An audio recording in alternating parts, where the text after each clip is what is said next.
tugas pemimpin itu mencerdaskan rakyat, memakmurkan rakyat. Jokowi sering membodohi rakyat dengan berita palsu, dengan fakta-fakta palsu, dan membayar influencer sama buzzer yang pada dasarnya menyesatkan rakyat, bukan mencerdaskan rakyat. Nggak ada loh pemimpin di Indonesia menggunakan buzzer sama influencer, karena dia pengen rakyat kita cerdas.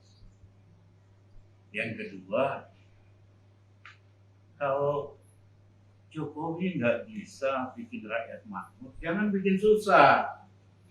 Yang terjadi hari ini makmurin kagak bisa, yang ada bikin rakyat makin miskin.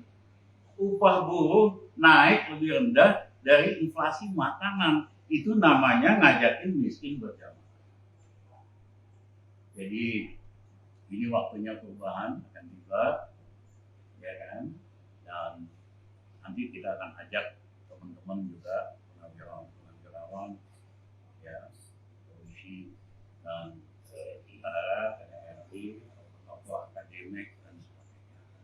Time has come, time waktunya Indonesia berubah. Tapi cita-citanya dulu nih supaya clear, hanya perubahan mau ganti-ganti kekuasaan. Ada. Cita-cita kita begitu Jokowi jatuh, satu, harga BBM kita akan turunkan sehingga di kantong rakyat ada uang. Yang kedua, tarif listrik kita akan turunkan ke posisi 3 tahun yang lalu sehingga cicilan listrik rakyat berkurang 30%. Ada uang di kantong. Yang ketiga, kita akan stabilkan kebutuhan pokok.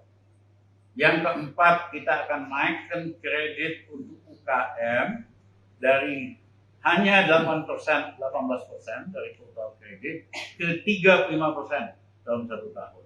Sehingga UKM yang 40 juta ada uang. Hari ini di daerah-daerah nggak ada uang, di bawah nggak ada uang. Kesedot untuk bayar pokok sama bunga utang 780 triliun. Kita beresin soal utang. Yang kedua, kita adakan pemilu yang lebih adil dan fair. Belajar dari Pak Habibie. Pak Habibie hanya 6 bulan persiapannya, nggak perlu lama-lama. Yang dia lakukan, Ketua KPU, Bawaslu, tokoh independen, anggotanya dari partai-partai supaya bisa saling ngawasi. Bukan hari ini sengaja dipilih ormas supaya gampang diatur. Yang ketiga, tidak ada lagi threshold sehingga pemilihan presiden, gubernur jadi lebih kompetitif, faktor uang lebih berkurang, dan yang terakhir, nggak ada lagi tuh box dibawa dari TPS ke kecamatan, disitulah kecurangan dilakukan.